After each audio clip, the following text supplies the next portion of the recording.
Good evening, and it is a pleasure to be here.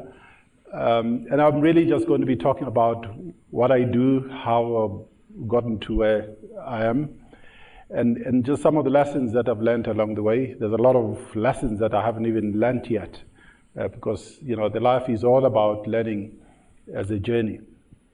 And I hope you will achieve a lot more than what I've achieved, because the sky really is the limit in terms of what each one of us are capable of doing. And very often we underestimate the capacity that we have. We underestimate the potential that sits within us. And often you think, this is not for me, and it's too hard, it's too difficult. I mean, I can tell you that you are capable of doing whatever it is. I mean, that's the motto that I was brought up to believe, and that's a motto that I bring my own children up to believe. Very often we talk about leadership. You're all MBA students, or you're doing courses about leadership and so on. And I always find it more interesting to talk about the real life story, because as you all know, often people confuse leadership and power. There are many people who have positional power. You get appointed into a position because you can lobby, because you have good relationships with certain people that are decision makers that can put you in a position of power, or you are a really smart politician and you know how to work the system, and you can end up being in a position of power, or you can just be a person who appoints themselves into a powerful position, like me. When I started the accounting firm, it was me and my secretary, and I appointed myself as CEO of the firm. I started the firm. So, I called the shots. No one said, no, you have leadership qualities and therefore you're going to start the firm. I just decided I'm going to start the firm, and I started the firm. But what I found is that once you've started the firm, you're now in this position of power, because you can hire, you can fire, you can discipline, you can performance manage, you can do all these things that come with your position of power. Leadership is very different. Leadership is very different because you have to earn leadership. Because for you to be a leader, you've got to influence people, you've got to work with people, you've got to inspire people, which are all those things that you're going to see in your MBA books, and whatever research material and other content that you get exposed to. One of the key things, one of the key responsibilities that we have as leaders is to create the necessary environment for discussion, for debate, and for decision making.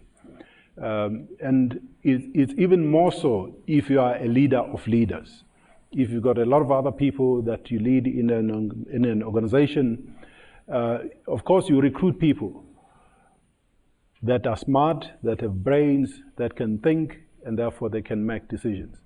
And very often, I've learned, over many years of being in these positions, that when anyone comes to your office with an issue, with a problem, and they want your guidance, very often as leaders or people that sit in positional power, we always think, because a person is coming into my office with an issue, with a problem, then I must give them an answer.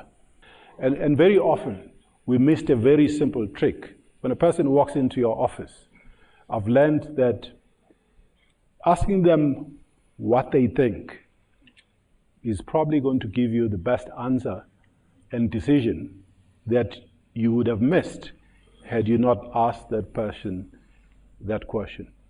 A simple question that just says, a person comes to you, and very often when they come to your office, or they're sitting in a meeting, they work with the issue, they've thought about the issue, they've probably spent sleepless nights thinking about it, and all that you need from you is not your final decision, which you're probably going to make without due consideration of the facts. All that you need from you is just an affirmation, a confirmation that they are on the right track. One of the key things that we found makes us more successful is to bring people with diverse skills. A couple of years ago, and in fact it still applies to a lot of the banks, you find that the majority of people who get employed in banks are accountants or people with commercial degrees and so on.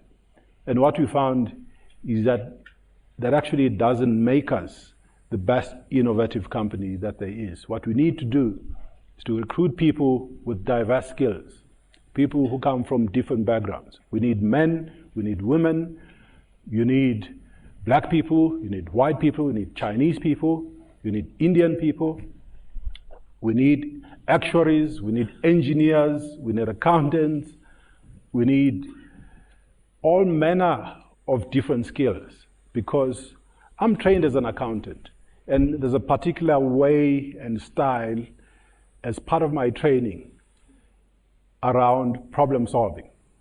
Of course, you know, I've done maths and I did science, but when it comes to problem solving, my training as an accountant trains me to think in a particular way, trains me to look at problems in a particular way. And therefore, if there's a whole group of accountants of us sitting around the table, we are more likely to think the same way in terms of how you approach a problem. And we found that, you know, if you bring people from social sciences, from humanities, with engineers and accountants and actuaries, you're more likely to have really an explosion of ideas, an explosion of innovations. So the second most important ingredient is to be able to empower those people, individually or in teams. In other words, when you come to our organization, we always find it that a lot of our people, you know, find it very difficult to go to the other banks because, you know, you're going to find a hierarchy there where you're told by someone sitting in the head office somewhere what to do and how to do it. And also, likewise, when people come and join us from other banks, there's some adjustment which they need to get acclimatized to, because you have an environment where a lot of things are simply left to you to figure out how you do them. And we find that that unleashes a lot of brain power and innovations in the process. So the second thing is to be able to, in addition to just bringing diverse skills, is to be able to empower people.